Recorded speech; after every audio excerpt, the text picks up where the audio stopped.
You guys, welcome. We are back with a new video from V. Let's like it. Watch it. It's what's the best electric type Pokemon?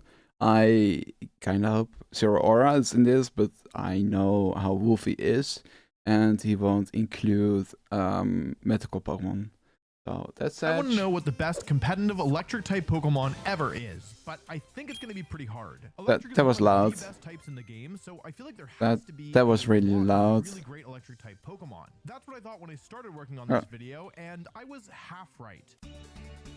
Electric is a really good type, and there are a lot of really good electric Pokemon, but it's a little bit top heavy. Basically, the good electric type Pokemon Zero Aura mentioned, or in the like video at least. Electric type Pokemon are across the board pretty bad. Thankfully, after a lot of thought and research, Yeah, I true. have a list that I'm really happy about, and I feel represents the best electric type What's Pokemon of all time. the Zapdos, at least? Electric type Pokemon specifically, it's because after I did the best Fire Raichu? type Pokemon videos, a bunch of people reminded me that electric is what else? kind of like a pseudo starter type because of Pokemon Yellow and giving you the starter Pikachu. On that note, the first electric type Pokemon on our list is Raichu. Now, Hey!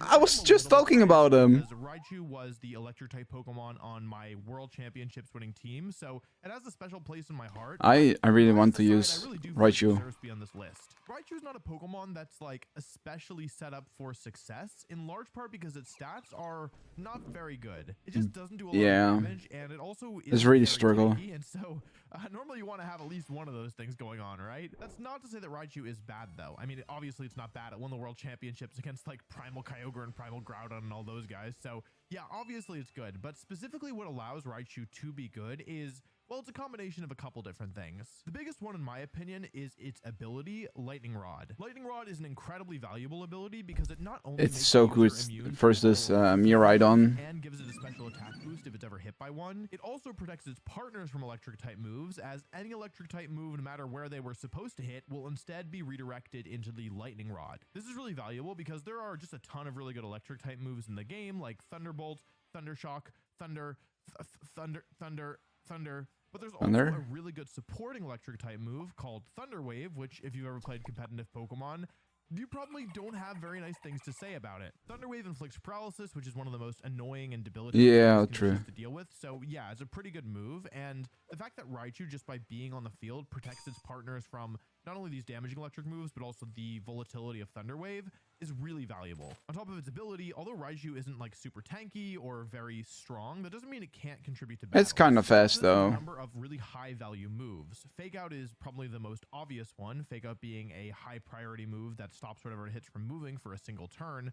But it also gets moves like Nuzzle, which always cause paralysis and don't miss. And actually, it's better than the Wave, though. Got access to the move Endeavor, which lowers the target's health to the health of whatever the user has. So if Raichu survived a hit with low HP, it could then bring down an opponent's like super powerful legendary Pokemon to whatever like little HP it had left. It was really, really valuable. Raichu also gets a number of other useful moves like Feint and Helping Hand, and I think Encore, and a couple other useful ones as well. And so no matter kind of what your team needs, Raichu has some value they can offer. Raichu also has all the standard electric type moves. Back in 2016 Worlds, I used Volt Switch to allow me to kind of reposition and play around that way, but there have been times where people have used like Volt Tackle to KO Kyogre in a single hit, and of course, like Thunderbolt, Thunder. That's actually pretty cool. Thunder. Raichu's not a Pokemon that's really ever going to dominate the game, and most of the time it's been more of a niche pick, even when it's been good, but it is a Pokemon that can kind of always be viable because, well, Pikachu's in every game, so Raichu's going to be in every game, and also, like, how good Raichu That's so true. Depends on how good the other electric type moves and Pokemon are. Hey, it's me, Future Wolf. I got Hello, Wolfie. And you should invest in Wolf Corp. I'm from the future. Ooh. Anyway, have you ever wanted people to know at a glance that you have impeccable taste and character? Obviously you have, but what's the most elegant solution?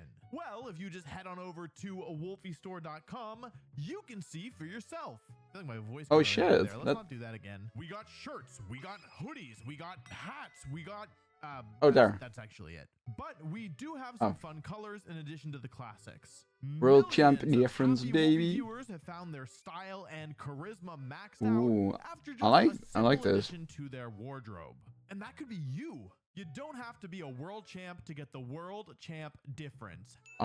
I like the Is cap. that a good slogan? I really like the have cap. no clue. Yeah, I don't think I should ever work I in want sales. The to next get this Pokemon on our cap. list is a little bit similar to Oh, Raichu. oh, I think we'd actually oh. refer to it as a Pika clone in the community. Toki D? Togedemaru. I really like Okay.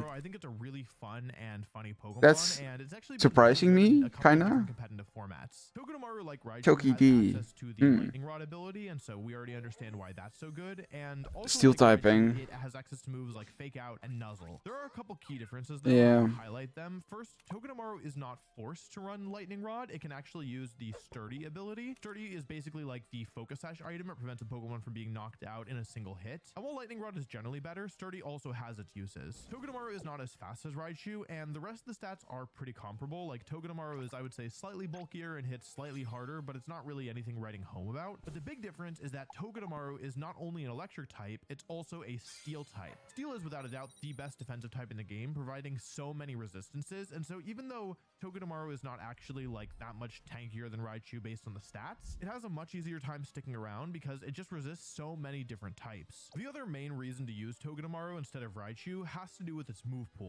First, Togedemaru gets Spiky Shield, which is an upgraded version of Protect that can do damage to opponents. Oh, and I since this move is so didn't good, know it's a that. lot easier to justify using it on Togedemaru instead of Raichu, who has a really hard time fitting any kind of protecting move. In addition to Spiky Shield, though, Togedemaru got a signature. I mean, you have attack that was Protect, introduced in Sun and but Moon, and now it's technically not signature because they gave do it you to want to run that?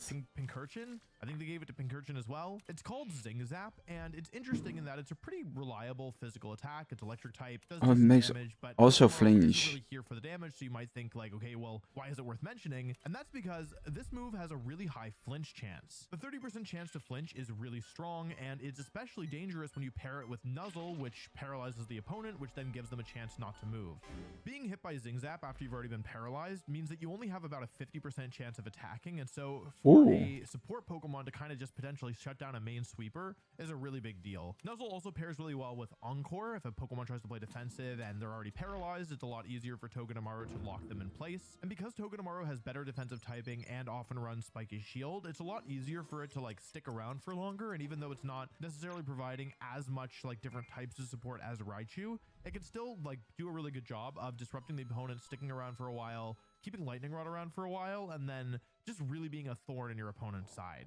Okay, the next Pokemon Interesting. I'm kind of breaking one of my rules for, and that's in part because there just aren't that many like good electric types. Like the electric type Pokemon that are good are like I said, amazing, but the electric type Pokemon that are not on this list are Rotom? like, okay, spoiler alert, Electros, Vikavolt, like these are kind of some of the better ones that I had to leave off. So with that kind of context in mind, Okay. it's probably easier to understand why it was better to put this Pokemon on the list compared Iron to Hands. being like a much weaker Pokemon and following the I same exact rule see. that I followed for the other ones. All of this to say is that the next Pokemon on our list is Iron Hands. The reason I didn't want to put Iron Hands on this list is because it's only been around for one World Championship, but like I feel like that's still long enough that we can see that it is clearly like one of the best electric type Pokemon of all time, even if it never got any play ever again. Iron Hands is a future Paradox Pokemon that's electric and fighting, and unlike Togedemaru, It was so Raichu, good. who are Fake here to, out, support the bulky, team and, you know, like help out its but so partners. offensive. Iron Hands is here to just win the game on its own.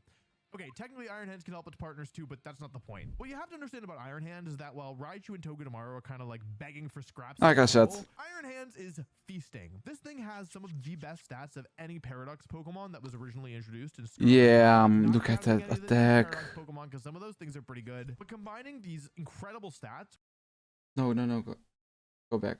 pretty good. But combining Look that HP attack. But its defense is good too. It's not broken. The special attack is bad. That's just good. Its special defense is meh, but drop an assault vest on it and you're good. Speed, you don't really need it on Iron Hands, and you can do even Trick Room with them.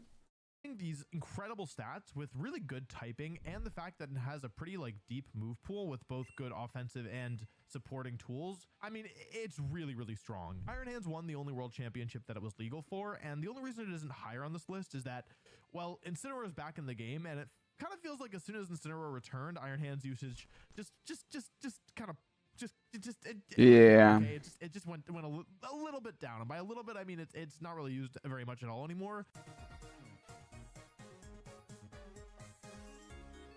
but it's still so good, and it's still such a good Pokemon, and it has had some success, even with the return of Incineroar, that yeah, I think it definitely earns a spot in this list. Iron Hands is definitely one of the strongest electric type Pokemon. Unlike a lot of the electric types in this list, Iron Hands is one of the only physical ones. It benefits a lot from the addition of Wild Charge into the game, where for a while, like electric type physical Pokemon had to only use Thunder Punch, and that's just not very strong. Wild Charge is a bit stronger, and although it has some recoil, Iron Hands is so like tanky and has so much health that it isn't that big a deal. Iron Hands is also able to use its fighting typing really well, normally with the move Drain Punch, which not only does good respectable damage, especially if it's hitting for super effective damage, but will heal Iron Hands. Adding on to the fighting moves, the fact that it gets Heavy Slam, which is just a really good coverage move. It KOs Fluttermane in one hit and can hit Pokemon that Drain Punch and Wild Charge struggle to hit, and the fact that it also gets Ice Punch, which was more of a niche option, but you have the option, and like Volt Switch for some utility, and it's clear to see that Iron Hands is a really valuable offensive piece. One of the best things about Iron Hands is that it gets Fake Out, which, like I mentioned, actually all the electric types on our list so far have Fake Out. I don't actually think any more of them are going to have Fake Out, but yeah, Fake Out is really, really strong. Okay, Zapdos is in the list. To allow it to still move before its opponents at least sometimes. Iron Hands what else? The Assault Vest item because it's what else is in the list? So deep, and the fact that is it something like stats are so good, and its special defense stat isn't bad, but Mega it becomes incredibly tanky. This item allowed it to just be such a Mega Manectric because it could tank big hits, it could fire off super effective moves and pick up KOs, it could sustain itself with Drain Punch, it could support the team with Fake Out. It kind of could do it all. I don't want you to think that Assault Vest was the only set that could be used though. Iron Hands actually saw some success in the middle of last year using a set with normally it was Detect and Swords Dance with safety goggles to kind of get around Amoonguss and turn itself into a sweeper that, like, after Swords Dance, it would be really hard to lower its attack stat. That's a fun set, actually. So much damage and heal does look fun. So much, and then like if you couldn't KO it, it would heal all its health. So that was really dangerous. And then early on during this year, it saw some use as like a Trick Room sweeper paired with Farigiraf, where with Fake Out it could help set up Trick Room, and then with Clear Amulet, actually you couldn't intimidate it, and then like Helping Hand Close Combat or Helping Hand Wild Charge could just do a ton of damage. Iron Hands is cool because it works both in and out of Trick Room. Like it's obviously really good in Trick Room because it's pretty slow, but because it's so tanky, it doesn't rely on it in the same way that a lot of other slower Pokemon do. Iron Hands is struggling a bit in the current format because like there's just a lot of competition for it. They're, like both Incineroar and Rillaboom have abilities that provide a lot to their team, whereas but Crazy Surge can help keeping Iron Hands alive. Game that could change, but yeah, like it's not normally like getting a lot of value from its ability, and that's part of the reason why it's fallen off. Also, the fact that it's slower than both Incineroar and Rillaboom, like that's kind of like not a good thing when it comes to Fake Out, because the faster Fake Out user has such a big advantage. But even though it's not really being used very much right now, I do think that it's undoubtedly one of the best electric type Pokemon of all time. I mean, it won the World Championship in its debut year. We haven't seen it not win a World Championship yet, and it just has so much going for it that I feel like even in times where like it's not super popular, I'm sure that players who are able to like really invest the time into it and find something clever to do with it will have a lot of success. Okay, next up is one of my personal favorite electric type Pokemon. It is a legendary, and it is Regieleki. Regieleki is the fastest Pokemon of all time. It's so good, but its moveset is bad. It's so bad. Second DLC, and pretty quickly established itself as a main threat. Because it's so fast, and it gets access to the speed control move Electroweb, it can work really well as a supporting Pokemon, but especially with Dynamax, it could also function as a sweeper. See, Regieleki's ability powers up all of its electric type moves, and that's a pretty big deal when you start stacking other multipliers like the same type attack bonus, Life Orb, Dynamax, Electric Terrain. It can very quickly get out of hand. Regieleki is not very tanky, but it's also not like the frailest Pokemon of all time. I would say overall, even putting the speed aside, it's got pretty respectable stats. With the ability factored in, it's not like really anything you can do like Terra on him and in the equation makes it use Terra Blast to get a different kind of stab move. Because its main weakness is the fact that its move pool is abysmal. Yeah, like I said, moveset. Including a signature electric move that nobody used. It's like you can try. You can try like the Articuno set in Utrecht in 2024, and it was just full of ice type moves for an ice type Pokemon, but it's different kind of story for Regieleki as for Articuno. Moves are legitimately like Hyper Beam or Explosion, or like people were running Bounce during Sword and Shield, which should give you an idea of kind of what we're working with. Thankfully, with Dynamax moves, Regieleki was kind of able to work around some of these weaknesses, with Hyper Beam turning into Max Strike, Bounce turning into Max Airstream. Occasionally, you'd see like Assurance turning into Max Darkness just to lower the special defense of the opponent, but yeah, like its move pool is not very good. Regieleki was really interesting because it was able to serve as both kind of this speed control Pokemon to support its partners. It was also able to serve as a sweeper, where with Dynamax doubling its HP stat, it actually became pretty respectably bulky. And then, like I said, like just powering up its electric moves even more could very quickly let it get out of hand. But since Dynamax has been phased out of Scarlet and Violet, Regieleki hasn't seen like a ton of play. It did play second at an international with a really creative team, but on the whole, like it just isn't able to keep up so well. I think that's partially because there's a lot of really good grass type Pokemon right now, and because like without Dynamax to kind of buff up its move pool, it's just not as easy to use. You run into a ground type Pokemon and you're like, oh well, I guess I can't use Regieleki, or guess I'll lose. Like those are your options, you know what I mean? So I do think that it probably will struggle unless it gets some kind of real, like, I don't know, benefit from changing types. I did test it a fair bit last year and I was very underwhelmed, but I do still think that it's one of the best electric types ever because it was really, really valuable throughout Sword and Shield, and even in Scarlet and Violet. Like, although it's not a main contender, it's shown up once or twice and had decent success, so I'm still including it on this list. Okay, our final electric type before we do top 3. Let's go. There's gotta be a better way of explaining this, but it seems fair. Zapdos is so good. I know that it's not, that it's probably confusing. I love Zapdos. I just don't know how to say it any other way, so this is what I always say, but then I always feel stupid every time. Anyway, last Pokemon on our 5 electric types that are not the top 3 but are still really good before we do the honorable mentions, which are worse than the best electric types that are outside the top 3 but are still worth mentioning in the video but didn't quite make it onto the main list. Before we get into the top 3 best electric types of all time is Zapdos. I don't know if that grammar was correct. By the way, if you're enjoying the video, subscribe, please. Most videos on the channel take over 100 hours to make. I don't know if people realize how long these videos take. I'm subscribed, Wolf.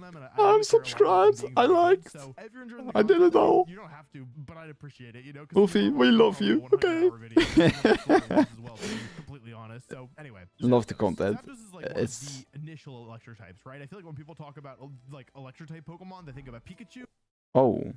Maybe they think about Raichu, and then they think about Zapdos. I thought Zapdos being a legendary Pokemon. Okay, I need to stop thinking. All legendary Pokemon, but for the sake of this video, we'll pretend it is. Its electric and flying typing is really nice. Flying, I don't know why it's a 480. Only weakness being ground. And electric pays back the favor by making flying not weak to electric type moves, which it otherwise would be. Zapdos has seen a lot of use over the years, and it's a pretty versatile Pokemon. The most common set in my experience is kind of this like bulky Tailwind user, where it uses Tailwind to support its team. Maybe it has Roost to heal itself up. Uses electric's good offensive. Full switch. Kind of just like over time exert pressure with Thunderbolts. Back in the day, sometimes you'd run like Hidden Power Ice to hit ground type Pokemon that you otherwise couldn't touch, and just overall be a nuisance. Zapdos could use Rocky Helmet, it could use Safety Goggles, it could use Citrus Berry, it could use Leftovers. It was a really, really versatile Pokemon for a lot of the years where it's been legal. On top of that, it's not like Zapdos like could only work as a support Pokemon. There have definitely been some times where Choice Specs or Life Orb or Choice Scarf Zapdos have seen some usage as well. Most often when paired with rain Pokemon like Politoed and Pelipper, but in other cases as well. Zapdos' main weakness is actually a pretty major one, and it's a big part of why Zapdos hasn't seen that much usage in recent years, and that's basically the fact that it doesn't have a reliable flying type attack. Hurricane, but Hurricane is only 100% accurate in the rain, otherwise it's gonna miss a lot. Do you want to use Terra Flying?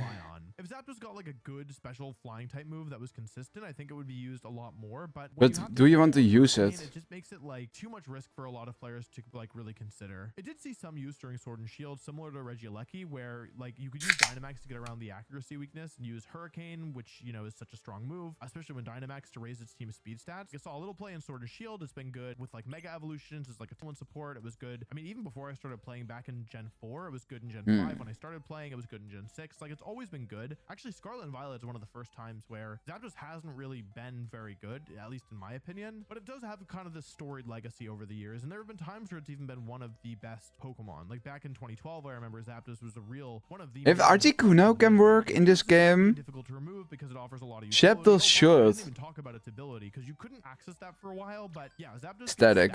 So whenever you hit it with a contact move, you run the risk of being paralyzed, and so that's especially dangerous for Pokemon like Mega Kangaskhan and Urshifu, who hit hit multiple times because, I mean, yeah, you're risking multiple chances at paralysis. And even when it didn't have access to static, I mean, it was still like a really good and reliable Pokemon. I also think Zapdos has suffered a bit because like there are more reliable Tailwind setters now, especially like, well, Tornadus, who's kind of Whimsicott, Murkrow. Kind of make a resurgence. Yeah. It has the stats as a good move pool minus the lack of a flying type move. Maybe they'll give it a way to get better flying coverage. I don't know. And yeah, like it's just got such good typing. It's kind of got everything almost there. It just needs a little bit of a push to get across the finish line. Okay, I have 4 honorable mentions here before we talk about our top 3. We're going 5, 4, 3 today. Maybe I'll do that in all the videos because those numbers are nice. Anyway, our first honorable mention is Mega Manectric. I like Mega Manectric. Oh, it was a Mega Evolution, definitely one of the Mega Evolutions of all time. It wasn't like a top contender, but it was always kind of like there. It was always like a couple tiers below the top tier. You know what I mean? Where like you could like totally run into one in a tournament and you wouldn't be surprised about it, but you also wouldn't be surprised if you didn't play any at all. Mega Manectric was cool because its ability changed and it had 2 really useful abilities. Oh, I love the music on the background. Before it Mega evolved, so it could be used to like protect its partners from like electric type moves, and then after it Mega Intimidate, which is such a super good ability. I mean, we know how good Intimidate is on this channel, right? Anyway, Mega Manectric was cool. Hell yeah. It didn't have like the real like burst of a lot of the other Mega Evolution. It did play this more kind of like bulky, like support the team but still exert some pressure role. Like it was kind of this like, I wouldn't call it a disruptive Pokemon, but I would call it just like a, I don't actually have a name for it. I don't know what it was. It was kind of unique, right? You'd bring it in, it would have Intimidate, it could do damage with like Thunderbolt or Overheat. I could switch out with Volt Switch. Sometimes you run into like Snarl, Mega Manectric to slow you down. Sometimes you run into Hidden Power Ice, but it was really hard to nail down because it would always Volt Switch just out again. You know what I mean? Like, what's the top 3? What is it? Over and over and over again. It didn't like take what do I miss? over really ever because it just like didn't have the power of like Mega Kangaskhan or Mega Gengar or Mega Charizard. But it was a good Pokemon. Next up is Xurkitree with the electric type Ultra Beast. Xurkitree has a pretty ridiculous 173. and it has access to one of the most. It's kind of fast. I thought it was slower. Raises its special attack by 3 stages. Very few moves can do that. Xurkitree's other stats though are like pretty lacking, and it's especially not very fast. But in the first year of its introduction, it did like do pretty well. And also I like its name, Circuitry. I'm sure somebody watching this video didn't put that together, but yeah, I don't know. I think it's a cool Pokemon. Move pool not great, but like it was really dangerous. So I don't know. I wanted to include it in the honorable mentions. Not like a top threat really ever, but I don't know. Like it's cool. I don't know. What do you want me to say? It's an honorable mention. It's cool. I like it. Okay, it's cool. Okay, next up we have Raging Bolt. Raging Bolt. The only reason it's not on the real list is because it's only been out for a couple months. And yeah. Very well in those months. So after it's been out for a single world championship, I definitely feel comfortable putting it on the main list. If it's so good right now. Like it's not in the regulation yet. Again. It's 27 of December. It's good. Almost January. Oh shit. Move is very good. It's the special electric version of Sucker Punch. Christmas is just over. Priority move, but it only does damage for my feeling. Like yesterday for my feeling. And okay. But yeah, it's a crazy Pokemon. I love him.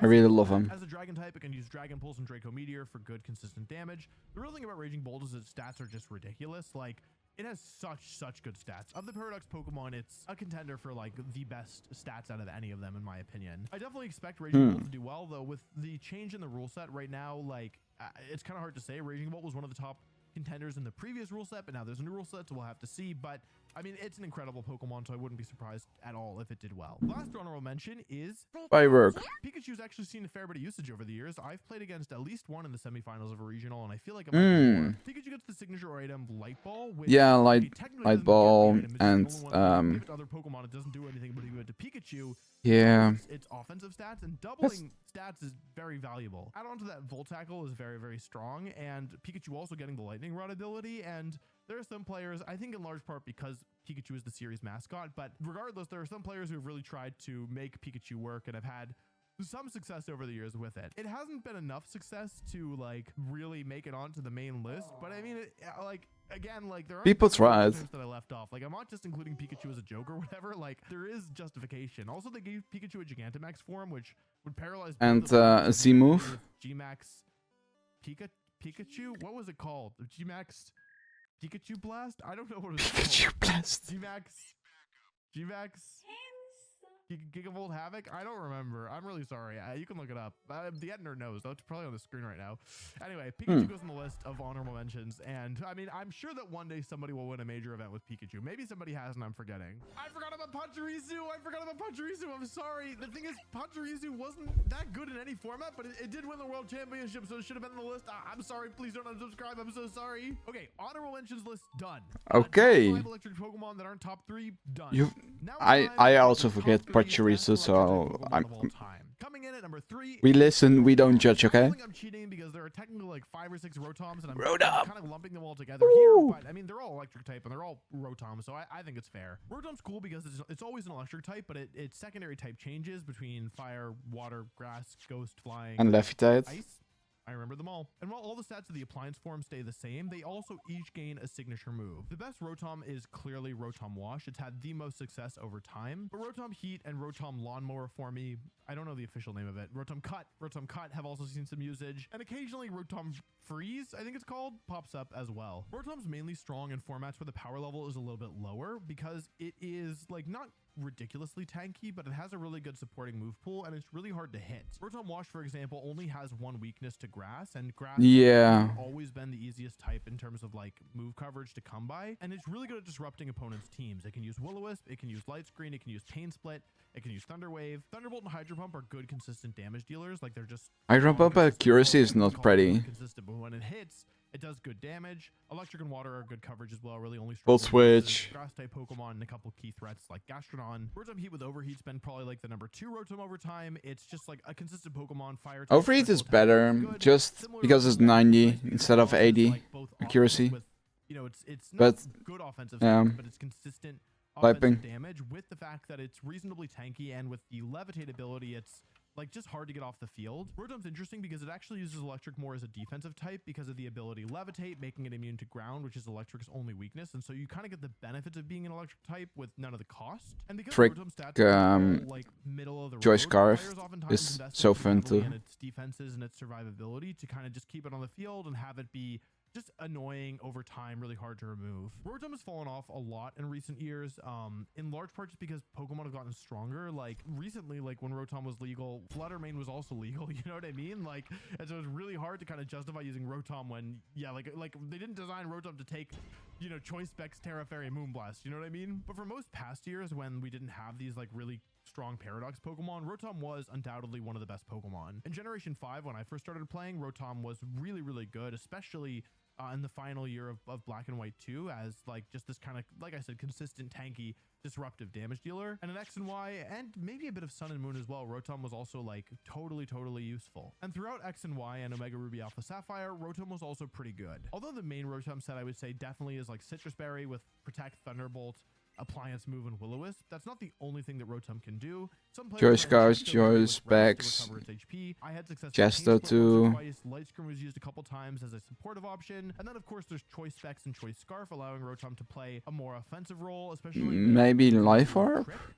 Which could be used to disrupt opponents. And back in the day, you know, you wouldn't know what Rotom was doing until after it already moved. So sometimes you take a big Choice Specs Hydro Pump with a Pokemon that you thought could switch in and learn very quickly that it couldn't. I wouldn't be shocked to see Rotom do well again in the future, but I also wouldn't be shocked if like it's kind of been, you know, power crept out. And maybe they'll make more appliance forms. Maybe we'll have, you know, Fairy, Blanket, Rotom form. I don't know. And they'll give it a bunch of extra stats or something. But that's actually crazy. overall, I don't know how like good Rotom will be going forward, but it was such a good, consistent Pokemon and one of the kind of the main staples of many different formats over the years that I mean, I definitely think it's top 3. Our number 2 slot, I was actually a little bit torn on. That's not a pun. I said torn like Thunderous? This is electric types. We'll talk about flying types.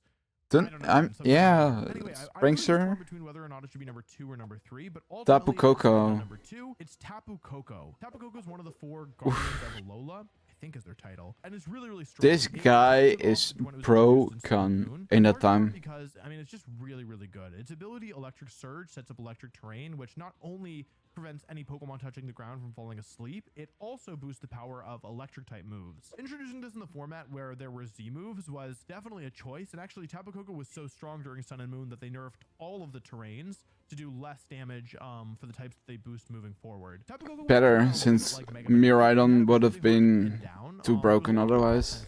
As an electric and fairy type, it also had the benefit of an additional coverage move. It almost always ran like Protect, Thunderbolt, Dazzling Gleam, and Volt Switch, or sometimes you'd have Choice Specs or Assault Vest or something, and that would change things. But yeah, it was a really consistent set, and it was really difficult to deal with because Tapu Koko would switch in, like would be sent out, could do a ton of damage with a Z move. It could use either electric or fairy MZ, and then if it was like not in a good spot, it could just Volt Switch, and Volt Switch with like a Life Orb or a Choice Specs boost with electric terrain boost would do so much damage. Ouch. And you wouldn't have a chance to hit Tapu Koko because it's very, very fast. Not only is it fast, it's also respectably strong as well. That's strong. Well, it's not like crazy, but with It's even going higher. Z move, it becomes very, very threatening, and it's actually not that frail. Like, it's certainly not a Pokemon that's going to tank any super strong, super effective hits, but hitting it with a neutral attack was oftentimes not enough to get rid of it. Tapu Koko was really flexible in the items it could run. I think I mentioned some of these, but like you could run Choice Specs for maximum damage, Life Orb for a little like less damage but more flexibility, Z moves for a one-time really big power burst, both electric and fairy MZ. It could run even Assault Vest and be used almost like pre-Regieleki with like Electroweb, Nature's Madness to cut opponents' health down. I feel like some people ran Skydrop, which I don't want to talk about Skydrop right now. I might be making that up, but I think some people ran Skydrop. Anyway, it's a really versatile Pokemon. The fact that it is so fast and so strong, like you would expect it to kind of be locked into doing, I don't know, like one thing, but it was actually really flexible. It's worth noting that in 3 years of Sun and Moon, Tapu Koko won the World Championships twice, which is so good. Like, That's incredible. Yeah. The reason why I was considering having Tapu Koko lower, Love the shiny. had such an explosive Oh my God. generation, is that in Sword and Shield it actually was not very good at all. I think it really didn't benefit from Dynamax compared to Z moves, which it really benefited from, and the addition of Rillaboom as like a really consistent grassy terrain setter, I think really just during Sword and Shield it felt like Tapu Koko really didn't do well very much at all, in all honesty. That's sad. So I thought about having it lower because of that, but it was just so oppressive during its debut performance of Sun and Moon that I thought it deserved number 2 on the list. The real question though is how good would Tapu Koko be if it were currently in Scarlet and Violet? Prior to Miraidon's I think it's pretty good. Actually access electric terrain was Pincursion, I think. Yeah, Pincursion, not Pyukumuku. I always get them confused. Yeah, Pincursion, which is not very good. And electric terrain activates all of the... You can force constantly your enemy to switch out with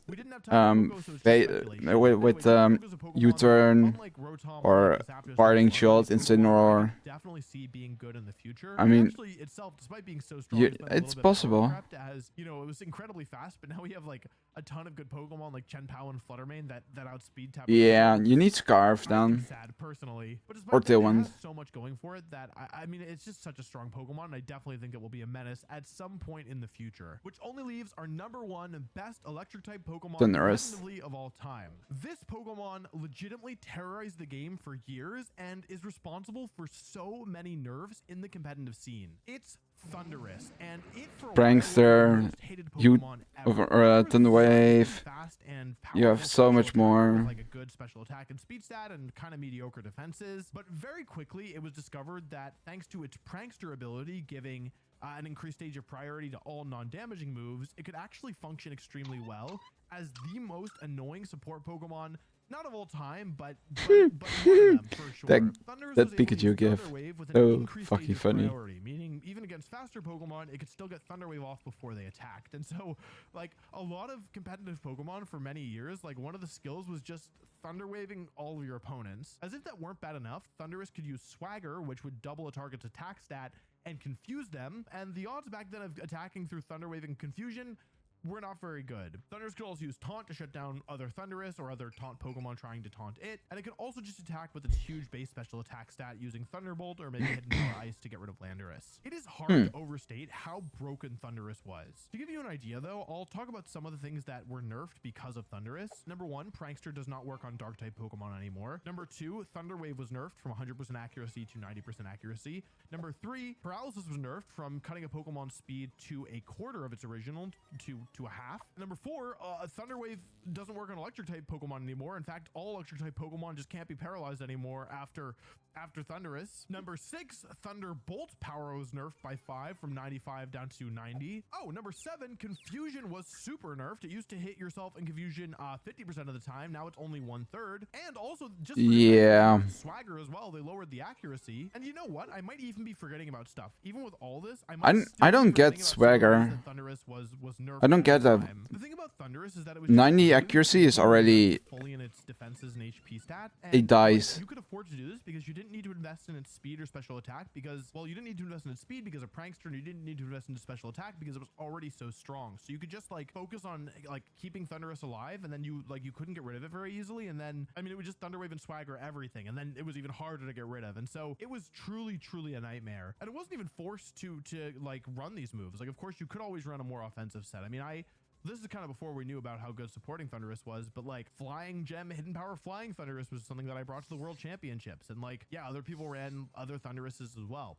We're not even talking about Thunderous Therian, by the way, which is a whole alternate form, which, to be honest, is not really that good, especially compared to base Thunderous. Thunderous was nerfed into the ground following Generation 6, and we kind of thought that was going to be the end of it, to be honest. Like, we were like, okay, like I mean, look at all the nerfs they gave Thunderous. That's got to be it, right? And then it came back. It actually ended up winning the World Championships in 2022, the only World Championships in Sword and Shield, because it was actually a decent Dynamax attacker because of its hidden ability, Defiant. Thunderous is obviously intended to be a special attacker, but Defiant... That's so good when Incineroar is in the game. Lenders too. Especially to protect Pokemon like Zacian and Groudon. And Max Airstream was such a good max move because it raised the user speed and the teammate speed. So it could function as like this offensive support Pokemon kind of, which is a little bit weird. Thunderous also saw some usage in Scarlet and Violet even without Dynamax because they gave it a buff finally. They gave it Wild Bolt Storm, which is an electric move that hits both targets, but having Rain Dance to boost Pokemon, well, specifically like Arcaludon, but also Urshifu Rapid Strike, and then Thunder Wave is still good, and Wild Bolt Storm is good, and Taunt is good, and Eerie Impulse is a move that they gave it at some point, which is good. So it's had a little bit of success, but yeah, like really, the Sword and Shield was the last time it's been relevant so far. I shouldn't say relevant. It's the last time it was been like really good for a little bit, but I mean, it's Thunderous. I feel like it's going to keep coming back. Anyway, Thunderous was like the best Pokemon of Generation 5, one of the best Pokemon of Generation 6, and even won a World Championships, the only World Championships that happened during Sword and Shield. So I don't think anyone's going to argue with me that it is the best electric type Pokemon of all time. Anyway, that's all I have to say about Pokemon. It's true. Sorry to all the Vikavolt fans, sorry to all the Electros fans. I actually like both those Pokemon for what it's worth, but they don't deserve to be on this list. I'm really sorry. Yeah, anyway, I get it. If you skip Pachirisu, so I do read all the comments, so like, let me know what you think. And I feel like I didn't say all those words correctly, but I'm done with this video, so bye-bye. Oh, no, Wolf. Oh, no. You can see... Oh. Go back. I want to see. I want to see it one more time. Iron Hands. The reason I did Fake Out, which, like I mentioned, actually all the electro types on our list. There's no timestamps. Okay.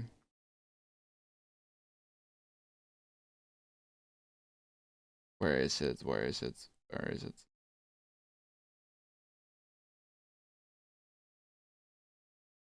Should have been on the list. I'm sorry. Please don't unsubscribe. I'm so sorry. I don't know, but I agree. It's so interesting to see. Like, I want to see Tapu Koko back in Scarlet Finals. Man, I'm so sad about that one. It's such a cool Pokemon. I will put that there. Love this video, guys. Check out Wolfie. Sorry for the for the frame. Sorry, Wolf. Sorry, Wolf. But check Wolfie out. He's the goat. Makes amazing content. Videos are amazing. It's so good, guys. Just check him out. Guys, come on. Check him out. Guys, see you later in the next video. So see you later. Ciao. Bye.